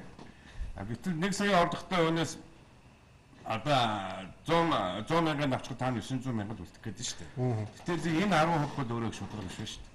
Одоо бид энэ тэгштгсэн энэ салбарыгаа бол орлогын ялгаатай байдлаар нь явахгүй бол баячууд нь улам баяжаад яваад идэг, ядуучууд нь улам ядуу яваад идэг. энэ систем бол ерөөсөө арилахгүй гоё байна. Тийм учраас одоо энэ татварын систем өөрчлөх хэрэгтэй гэж бодож байгаа. За ер нь бол эдийн засаг бол эзэнгүй байна гэж би хэлээд байгаа шүү дээ. Хон ингээ бэлчирчлээ тийм үү. Гэтэл хажууд нь малчин байхгүй. Гэтэл эдийн засаг ингээ явж байхад бол хариуцж байгаа ямар ч сайд байхгүй. Ерөнхий сайд бол эдийн засаг гэдэг. Гэтэл эдийн засгийн чинь эдийн засгийн хөгжлийн яамд удирдах шүү дээ. Эсвэл эдийн засгийн хөгжлийн хороо ч юм уу одоо хятадын харвал комитет ч юм уу. За Америк бол төв банк нь ерөнхийдөө удирдах чинь тэртээ тэргөө бизнес нь дэлхийн түвшний том үндэстэн дамжуулсан корпорац гарч байгаа юм чинь тэрийг нэг эдийн засгаас асуулаад юм байхгүй. Гэхдээ Америкт бол эдийн засгийн зөвлөл байна. Эдийн засгийн зөвлөхүүдийн зөвлөл байна. Энэ бол эдийн засгийн яамыг удирдах хийгээд эдийн засгаас асуулаад байна шүү дээ. Одоо дайнаар ярих юм бол одоо жанжин байхгүй. Одоо би хэлээд байдаг. Зэв хайдсан бэ, сүбэдэ хайдсан бэ гэж асуугаад байгаа шүү дээ. Гэтэл бол одоо ингээд их хурлаар бол эдийн засгийн нийгэм бодлого үндсэн чиглэл жил болгон хэлцдэг. Тэн дээр очиод эдийн засгийн нийгэм бодлого хэрэгсний төлөө хэн хариуцлага хүлээдэггүй. Эдийн засаг муудлаа уг нь бол сайдыг өөрчилчих ёстой шүү дээ. Эдийн засаг яагаад муудчих вэ? Нөхөр минь чаддаг хүнээр эдийн засаг харуулдаг тийм юм. Ард түмний амьдрал яагаад унчих вэ? Хөдөлмөр нийгмийн хамгааллын сайдны өөрчлөлт ард түмний амьдрал унахын төлөө унж яхад юу хараад сууж исэн байна гэдэгчлээ тийм ээ. Ингээд яг эдийн засаг нийгмийн бодлогыг хариуцдаг, толгоогоороо хариуцдаг сайд нар байх хэрэгтэй. Тэгэл тухайн жилдээ 1-2 жилдээ эдийн засгийг авч чадахгүй бол шууд осуулаад дараагийн хүнийг тавьдаг. Ард түмний амьдрал унаад байх юм бол нийгмийн хамгааллын сайдыг шууд өөрчилдөг. Ийм системд ороогүй байхад бол одоо ингээд эдийн засаг гэж бид нар яриад байдаг хариуцдаг хүн байхгүй. Үндэсний статистикийн хороо бол яг жилд нэг удирдаар нэг тайлан бадаас гардаг. Тэрийг Монгол банкныхан дуурайгаад нэг ярьцдаг. Ингээд яг нь Монгол банк засгийн газар хоёр чинь эдийн засгийн хоёр талаас нь удирдах явах хэрэгтэй шүү дээ. Гэтэл манайд эхлээд эдийн засгийн ядахтаа нэг Москва центр ч юм уу, эсвэл нэг зөвлөлүүд ч юм уу, нэг юм макро эдийн засгийн бодлого, хөгжлийн бодлого, стратегийн бодлого, бүс нутгийн бодлого, салбарын бодлого бүх юмаа зангидаж эдийн засаг нийгэм байгаль энэ гурвуулангийн зангид гадаад эдийн засаг, дотоод эдийн засаг ингэ зангиддаг ийм алсын хараатай энэ бодлого ерөөсөө байхгүй. Тэр бүтц байхгүй байна. Тийм учраас бол одоо эх оноос бол эдийн засгийг макро эдийн засгийн хөгжлийн бодлогыг эдийн засгийн хөгжлийг хариуцсан тийм бодлого ерөнхий сайдын дэргэд юм уу? Бус оронд бол шадар сайдын хэмжээнд эдийн засгийн хөгжлийн яамны хэмжээд байна л да. Орос хятад хоёрт бол хятадын эдийн засгийн хорооны дарга бол маш том. Яамдуудаас дээгүүр юм. Оросын эдийн засгийн яамны сайд нь бол орлог сайд нь. Тэгтэл манайд бол ингэж хариуцдаг юм байхгүй. 16 сайд бол төсвийн мөнгөнд тал талаас нь ороод хэн мундаг санааддаг нь илүү мөнгөний аваад зогтойгоод алга болж байна. 21 аймгийн дарганууд хэн лобби хийгээд хэн сайн зодтолдог нь мөнгө аваад зогтоож байна. Гэхдээ ийм байдлаар бол улс орны эдийн засаг явахгүй. Бид нар бас яам тийм тусгай яам тавьж үтсэн шүү дээ. Гарсан юм. Чадаагүй л учраас тэд хүмүүс ажиллаж чадаагүй шүү дээ. Ганцлийнхын прогнозыг хийж чадахгүй хүмүүс ажилласан шүү дээ. Тэнд бол мэрэгжлийн хүмүүс байх хэрэгтэй. Тэгэхээр яг засаглалын асуудал яриад байгаа юм л да. Чадварын асуудал. Хэрвээ бүтцэн байхгүй бол удаан хугацаагаар боддог судалгаан суурьсан нөгөө бид нар think tank гэж ярьдаг. Тийм судалгааны төвүүд нь байж байгаад тэднүүдийгээ сонсдог болчихвол заавал нэг зөвлөх гээл нэг тусгай хүнийг аваачаал хариуцлага хүлээхгүй хүлээсэн тийм биш.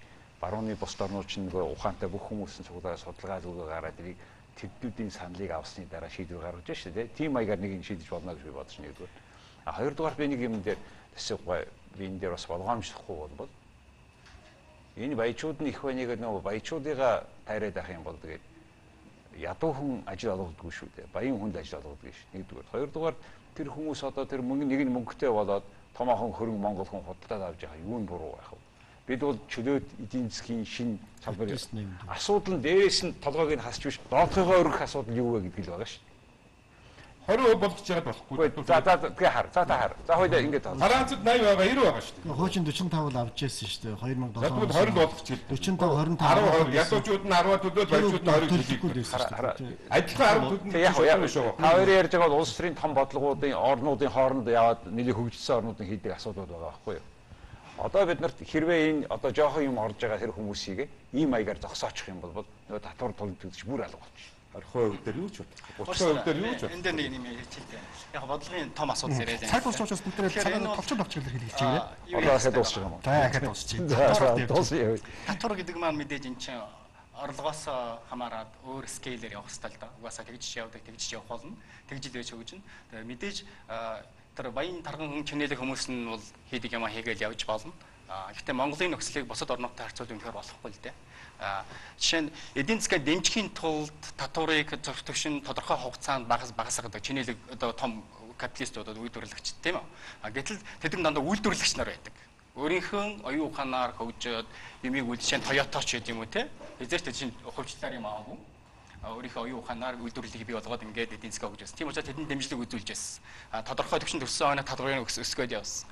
Тэгэхээр энэ маягаар явах хэрэгтэй. Манайд бол харин тэр хэмжээнд бол үнэндээ алгалтай манай капиталистуудын хувьд бол нэгдүгээр тэрийг бодолцох хэрэгтэй. Хоёрдугаар үнэхээр хөгжиж гэж байгаа бол бид үнэхээр грамын эдийн засагтай ихэнх хүмүүс нь грамаар амьдарч байгаа нөхцөлд бол хязгаарч үгүй. Тийм учраас тэрийг дэмжих хэрэгтэй. Тэгээ дундаж хөвсөн гэж их олон ярьж байсан тийм үү. Тэрийг дээш нь гаргаж ирэх хэрэгтэй. Яаж.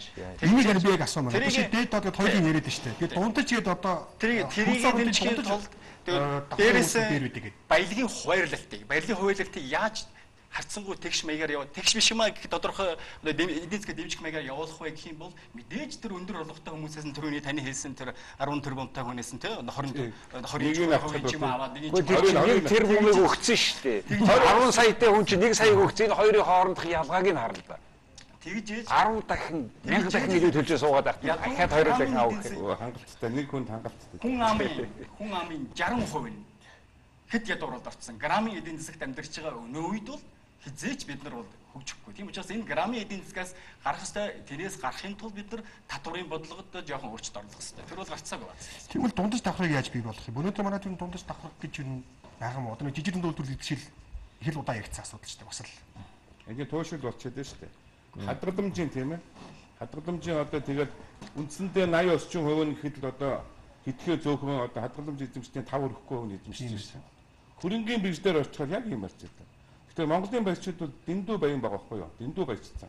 Гэхдээ Франц 90% татвар 80% татвар аваад тэгээд ерөнхийдөө авсан шүү дээ. Хувь хүний компаниуд шилжүүлээд авсан. Европ, Моропод ерөөсөө 50-аас шууд байгаа. Баячуудаас аваад. Тэгвэл одоо нэг 20 болгоё л да 30 болгоё л да. Хуучин 45 байсан шүү дээ. Одоо энэ ялгааг арилгахгүйгээр баян хосны ялгаа бол хизээш арилгахгүй, хаач арилгахгүй. Америкт ураадаг бол тэрийгээ дураа. А банкудаас одоо жоохон татвар нэмж авах хэрэгтэй байна.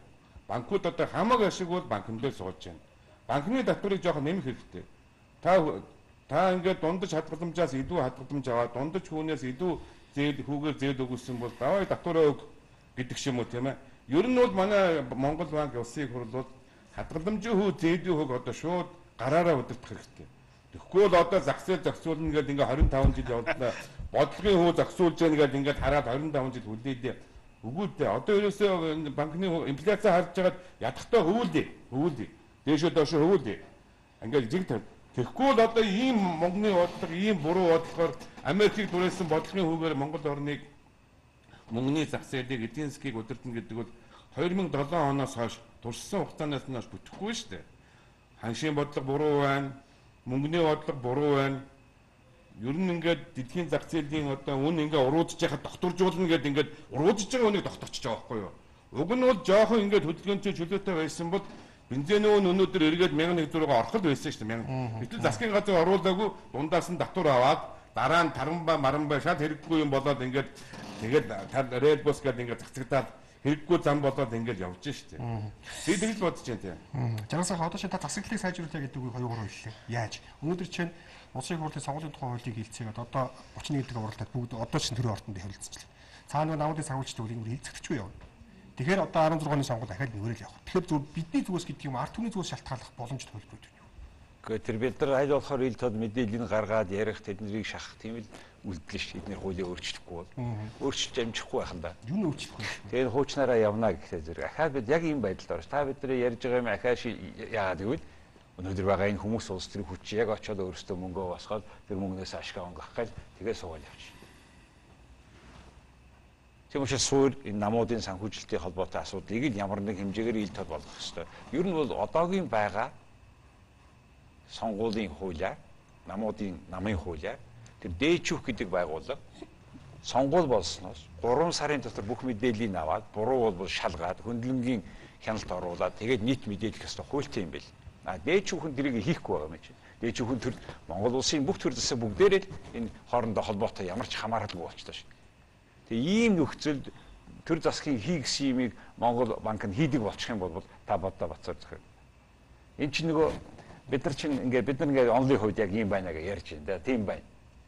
А гэтэл манай Монголын засаглал гэдэг чинь тэр классик засаглал биш вэ шүү дээ. Энэ хүмүүс маш их сонирхлын зөрчилтэй хүмүүс, өөрсдөө бизнестэй хүмүүс, мэдээлэлээр нууц байлгаж агаад, намынхаа санхүүжилтийг аль нэг газраас өрөнд аваад, Монгол улсын албан тушаалыг зараад, мөнгө өгсөн хүнд нь илүү албан тушаал өгөөд ингэж яваад байгаа шүү дээ. Энэ чинь тэр бидний 5-4 ярьж байгаа тэр сонгуул 4 бусад улсын онлоос гадна наан чинь яг ийм маягийн айхтар авилгал гэдэг юм бий болцоход бидний ярьж байгаа юм руу хүрэж байхаа бид өөрөөсөө ямар ч анзаарахгүйгээр өөрөөсөө юм хийх энэ систем чинь цаашаа ахаа явах гэж байгаа байхгүй.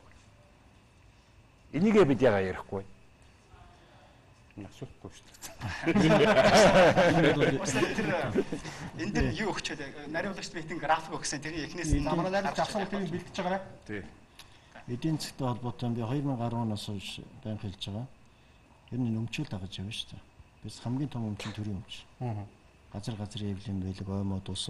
Энд хамгийн том өмчийнхаа хуулийг 92 оноос хойш өнөөдөр хүртэл баталгаажсан эрх зүйн акт гаргаагүй. 2003 онд төрийн өмчийг тоолохгүй гэсэн хууль гарч ирсэн байл. Тэгэхээр чинь biz хамгийн том өмч үндсэн хуулийн 5 эрдэ тодорхойлсон байна шүү дээ. Аливаа өмчийн эрхийг хуулиар хамгаална гэдэг. Тэгээд 6-гийн 1 дээр байгаа төрийн өмчийг бид нар 23 жил хуулиар гаргаж хамгаалаагүй. Тэр хамгийн том өмч рүү чинь зөвхөн улс төрийн намаар их хурлаар дамжиж очдөг юм аа. Түүнээс өнөөдрийн манай хойшуурын бизнес тэр 76 нөхрийн баячуудад ямар ч хамаагүй. Яг л тэрний оронд тэр ордны доор байгаа хэдэн тонн алттай тэр нь хамаатай болохоос гэхдээ бид хамгийн гол өмчийнхаа хуулийг гаргаагүй 23 жил явцсан. Дээр нь бид нар их хурл гээд эзэн бээгүү хуралд ямар ч хариуцлахгүй маш том шийдвэрүүд гарах эрхийг өгсөн. Уг нь хариуцаа явж байгаа засгийн газар байх хэвээр. Засгийн газар хөргийн ямар ч хариуцлага эрх мэдэлч байхгүй. Гэхдээ энэний гаргасан талд өмнө нь нэвтрүүлд би хэлсэн шүү дээ. Манай хуучин 70 жил засгийн газарт бүх эрх нь байсан учраас коммунист улс болсон. Дараа нь 92 онд засгийн газраас бүх эрхийг аваад их хурлын эзэн бээгүү бие рүү хаяад өгсөн. Буцаагаад өнөөдөр бид нар их хурлаас юу ер нь бид нар хариуцлага тооцдог юм. Сонгуулаар унаал үзтгэл суур асуудал ярьж байна. Төрийн өмч өшөө бас олон нийтийн өмч гэж байх хэрэгтэй. Улаанбаатар хотын хүмүүсийн иргэдийн нийлээд эзэмшсэн хөрөнгө гэж байх хэрэгтэй. Энийг бүртгээд хилээр нь заагаад өгсөн байх хэрэгтэй. Үгүй тэгээгүй. Тэг сонирхол байгаагүй. Тийм учраас зайсан юу болгов? Яарамгийн одоо байгаа улс төрийн намуудын холбоотой хүмүүс хуваагаад авцсан. Одоо энэ хотын дарга Баатарбай энийг авч энийг ил тул болгохоос айгаа суугаад идэг. Яарамгийг зайсан татсан. Тийм дахиад л хүмүүс ийм нөхцөл бид нар ийм онол ярихаар зэрэг чинь амьдрч авцалдахгүй байгаа байхгүй. Хэрвээ сая ярьсан шиг засаглал нь зөв байгаа бол яс тэрэн дээр нэг онлоо яриад за яг энэ болох уугүй юу гэсэн ийм яриад өөр үзэл бодол байгаад маш зөв. Би маньхуу ингэж бодож байна. Бид хоёрын үрдүнний маргаанаас нэг юм гараад явах ёстой.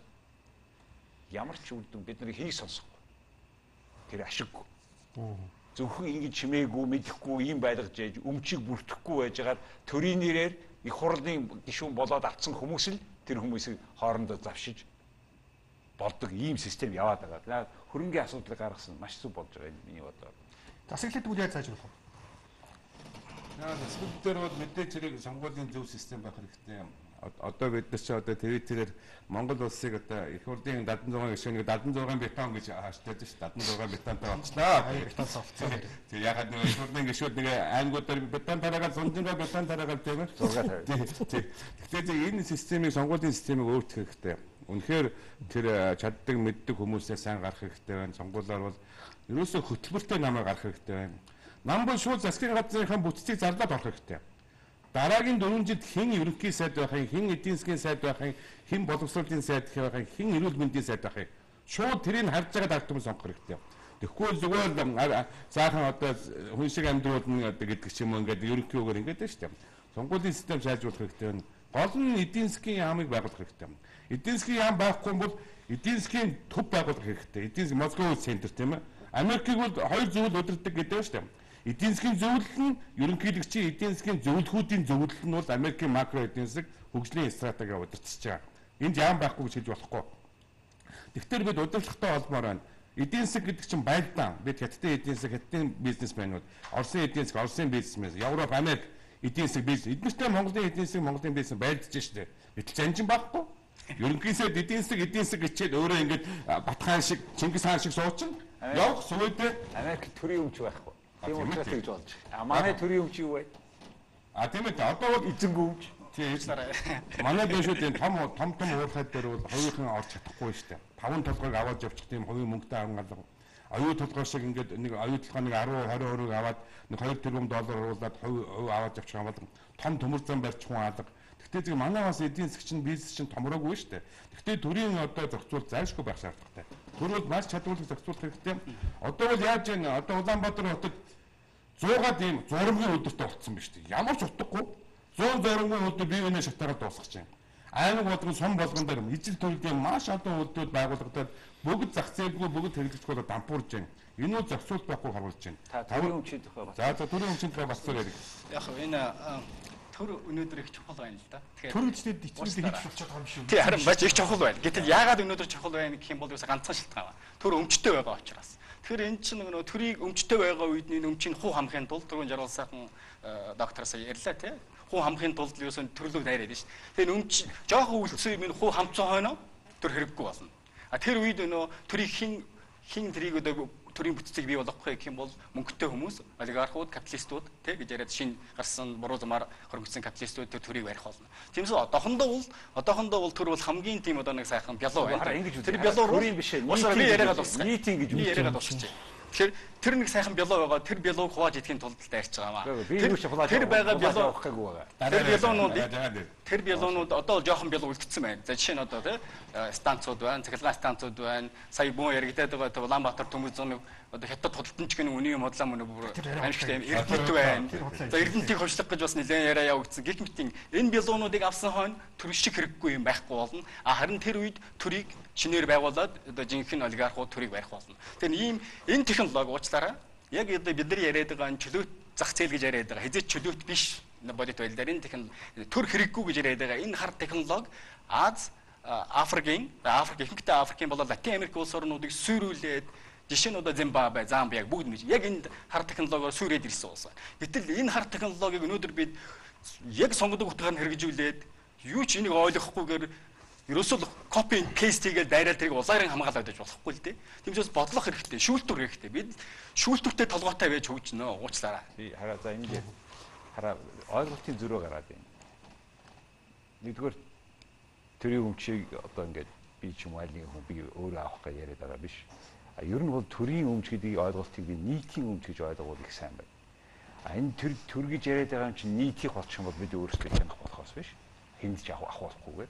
Тэгээс төрийн гэдэг нэрийн дор Монгол төрийн өмч байхгүй шүү. Монголд намуудын өмч л байна. Тэгээ би тэр улсын өмч гэж хэлсэн байхаа. Энэ яг хуу нэг хэд энэ юм бас асуудал бий л дээ. Улсын өмч гэж би хэлж ингэж ярих хэрэгтэй юм шүү гэж би ярьж байсан. Тий. Ерөнхийдөө жаргал сайхангүй бас нэг тэр чиг яваад байгаа юм. Тэр ойлголтоор тэр юм байсан болохгүй магадгүй. Газар нийтийн газар. Энэ улсын газар байх. Энэ улсын газар байх. Тэрийг туризм шаардлага. За би тэр зүйл шигч. Тэгээд за үйлдвэрүүдийг биш тэ бид нар улсын болгохгүй бол яаж улсын болгодгийг төрийн биш улсын болгох хэрэгтэй байхгүй. Тэгэх юм бол бид нар хувьцаа эзэмших болох юм бол хэнд чуулгаж авах. Энэ бол бас нэг сонгодог арга энэ дээр бол санд нэгтэй байна. Тий. Уучлаарай би тэр графикууд гаргачвал би тэрэн дээр тайлбарлаад графикуудыг авсан уу? Авсан бол хэлээрэй. Эхнээс нь шууд гаргаа авчвал. Юу агаар авсан. За энэ дээр болохоор юу харуулж байна вэ гэхээр энд бол нэг тэр хамгийн дээшээ өгсөн тэр нэг юутай зурааснууд байна да. За энэ дээр бол би юу харуулахыг хүссэн гэхээр энэ бол манай хувийн корпорациудын үр юм байгаамаа. Хувийн корпорациудын өөр ингэ хэд дэше өссөн байгаа юм. Тэр дундлынх нь болохоор дундлын хар зураас болохоор дотоодын нийт бүтээгдэхүүний өсөлтийг би харуулсан. Доотлынх нь болохоор одоо улсын өөр тийм ээ засгийн газрын өөр. Тэгэхээр энд бол 17 онд ямар байдал үүсэх нь вэ гэхээр би энийг Америкийн нэгдсэн улсын 2007-8 оны хямрал болоод Японы 93 оны 91-92 оны хямралуудтай харьцуулж үзээд их төстэй байдал үүсэж байгааг харуулсан. Хувийн корпорациудын өөр хэд өссөн? Энэ тохиолдлоос манад бол тэр бид ерөөсөө хувийн корпорациудын өрийг гадаад өрийг ярихгүй байгаа. Энэ дээр ингээ харах юм бол энэ бол тэрж байдаг маань засгийн газрын өртөө халцуушгүйгээр өндөр өсөөд ингээ тэр чинь 17 он гэхэд тэр хэд тавьсан мэд доотлын юунд нь 4-5 жилийн дараа гэхэд энэ бол одоо ерөөсөө шууд 17 он гэхэд магадгүй энэ асар өндөр хямралд үсэх хүргэх тийм нөхцөл байдал үүсээд байна. 21 нийтдээ бол хувийн корпорац өөр нь 25 юуных нь засгийн газрын өөр нь 5-6 орчим тэрбум доллар болоод нийт нь 31-2 тэрбум долларын 2-3 жилийн дотор үүснэ гэдгийг би энд харуулж байгаа. Тэгээ 17 оноос магадгүй 17 оны хүргүүл аз хүрхгүй уулзааштай бол яг энэ бодлогоор явах юм бол бид гарцаагүй дампуурлаа зарлах нөхцөл байдал үүснэ гэдгийг би энд харуулж байгаа. Дараагийн графикийг гаргана уу? За дараагийн гаргаас өндөр улсын хурлын за энэ дээр уучлаарай. За энэ дээр бол их ноцтой асуудал гарч. Энд бол ерөнхийд нь би бас тэр дотоодын нийт бүтээгдэхүүн болоод гадаад өрийн өсөлтийг бол энд харуулсан байгаа. За тэр хаанаас эхэлж байгааг 2009 оноос эхлээд та бүхэн харж байгаа бах. Тэр 2009 оны тэр зураасан дээр болохоор шууд одоо зэрэг хацсангуй зэрэг өссөн байгаа. 17.5% өсөлт маань 2011 онд болсон. Тэр харагдаж байгаа бах. Тэгээд энэ бол ерөөс юг харуулж байгаа юм дотоодын нийт бүтээгдэхүүний өсөлт маань үндсэндээ бол гадаад өрийн өсөлтөн дээр бий болсон. Монгол улсын нийт гадаад өрийн өсөлтөн дээр бий болсон юм аа. Би тооцож үзэхэд бол сүүлийн эдийн засаг өссөн хурдтай өссөн 8 жилийн тооцоогоор авч үзэх юм бол дотоодын нийт бүтээгдэхүүний 1% өсөлт болгонд гадаад өр 4.5% өсөж ирсэн байна. Тэгэхээр энэ бол одоо бүр хэтэрсэн байна. Гадаад өр бол аль хэтрээ тэр 22 их 22 тэрбум долларын хэмжээнд хүрсэн. Дотоодын нийт бүтээгдэхүүн маань дөнгөж 12 тэрбум доллар бараг одоо 200 шахуу болчихж байгаа. Нэг дахин өсөж байгаа. Би засгийн газрын өрийг Монгол банкнд оруулалт тооцоод 6 тэрбум доллар болсон. Гэхдээ энэ бол бодит тоо биш шүү. Ягаад гэхээр би зохиомлоор энийг багах харуулж байгаа. Дараагийнх нь гаргана уу? За энэ дээр болохоор 22 тэрбум доллар хүрсэн байгаа 15 онд манай улсын хувийн корпорацийн болоод засгийн газрын гадаад өр маань зөвхөн гадаад өрийг ярьж байна. За энэ өсөлтийг бол та бүхэн ингээд шууд ингээд харчиж байгаа. Энэ хэд хурдтай хэд огцсон өссөн байдлыг харж байна. Дараагийн графикыг гаргана уу?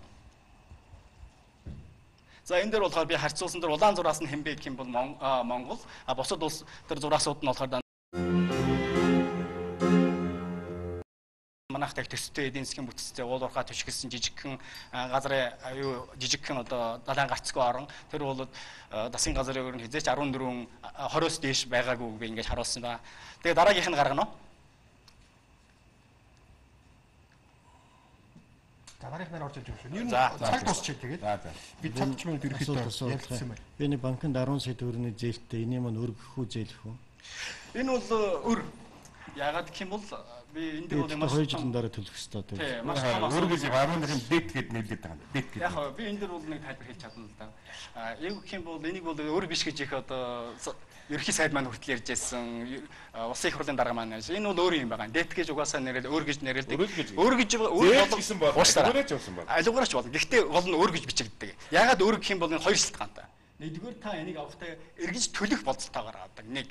Хоёрдугаар та энийг эргэж төлөхдөө заавал ихэнхдээ бол хүүтэй төлж байгаа. Тэгэхээр энэ хоёр нөхцөлийн үүднээс энэ өөр болж байгаа. Харин хэрвээ тайлбарлаад байгаа шиг хэрвээ энийг төлж чадахгүй бол өөр болдсон гэж яриад байгаа шүү дээ. Тэрээс наан зээл гэж яриад байгаа. Үгүй л дээ. Төлж чадахгүй бол энэ өөр чи юу болдсон гэхээр дампуурл гэдэг байхгүй. Дампуурл болчдөг. Тэгэхээр энэ мөнгийг авахаас өмнө зээл, авсан хойноо өөр төлж чадахгүй байх юм бол тэр нь дампуурл.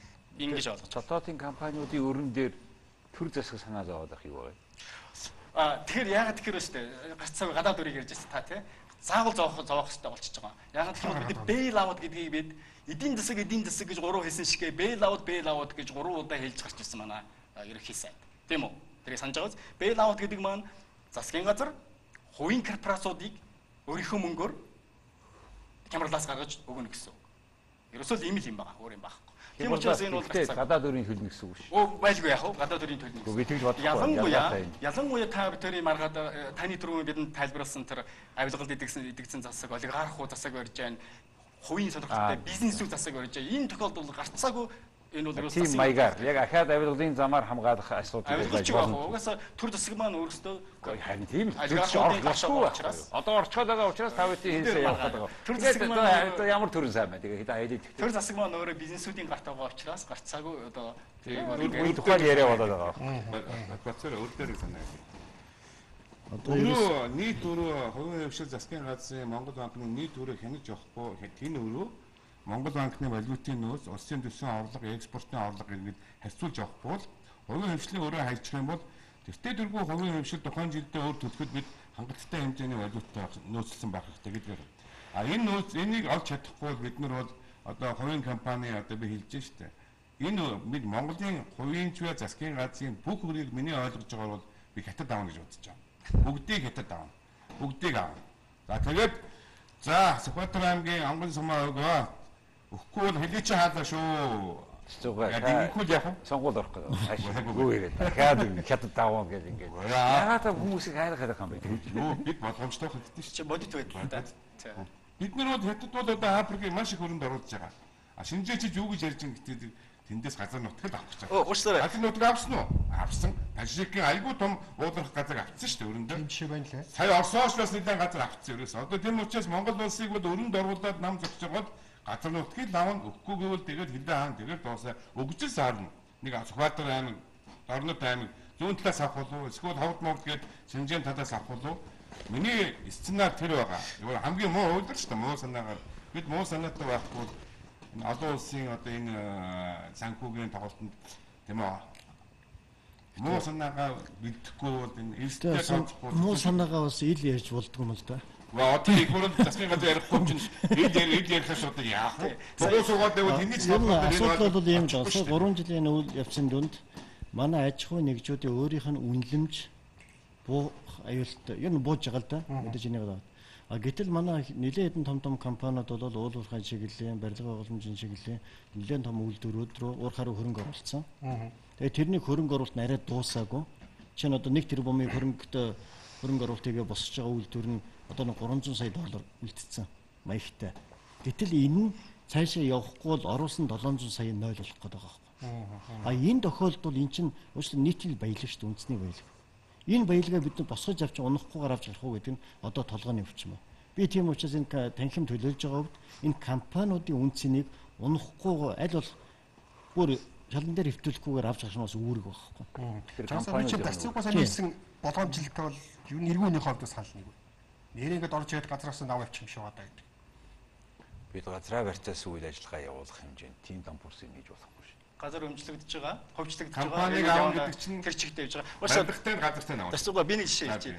Өчигдрийн уржигдрын мэдээлэл гарсан тийм үү. Зимбабwe улс тий хятадд одоо 40 сая долларын өртөө байсан байна. Гэтэл энэний чөлөөлөө хятад энэний чөлөөлөө Зимбабwe улс хятадын юанийг өөрийн үндэсний валют болгосон. Зимбабвег 5 хүн мэдж байгаа. Тэгээд 50000 инфляцийн 50000 хувьтай жилүү байжсэн байна шүү дээ. Тэгэхээр энэ бол одоо маш одоо нэг тод жишээ. Тэр үн та жижиг Тажикстаны жишээ хэллээ. Давтагдана хугацааны дараа хятад өөрөө өгөхгүй бол манай яоныг та нар түргээ хас яоныг гүлгэнд оруулах. Өгвөл өөрөө чинь одоо бид нар ингээд байлаа. Тэр болтол Зимбабве улс 1 триллион төгрөг гэж хэвлэсэн. Тийм хэмжээнд хүрэхгүй байх хэрэгтэй байна. Өнөөдөр Зимбабве юан гэж бид муулаад ягаад аль нэг улсын доллар авсан нь Зимбабвед хамаагүй ашигтай. Өөрсдийнх нь улс төрийн эдийн засгийн банкны бодлого бүрэн давбуурсан. Ягаад гэвэл ганцхан итгээд бүх улс орныг ганцаараа төрс өдрөөр 1.2 сая доллараар тэмдэглэж байгаа. Хүн амынх нь хагасан зугтцсан. Могобе юу? Тэ? Тэгэхээр энэ хараа ийм нөхцөлд чинь өөр сонголтч байхгүй болсон байхгүй. Харин ойрхон ер нь монголчууд 16 хоног өрөндөө бэлдэх 17 хоног өрөндөө бэлдэх жил болох. Харин тийм босгоо коммерс гарах хэрэгтэй. Тэрнээс энэ хоёр намынхан чадахгүй. Энэ хоёр намынхан бол хувьдаад яаж хувийнхын компанид яаж мөнгө авах вэ?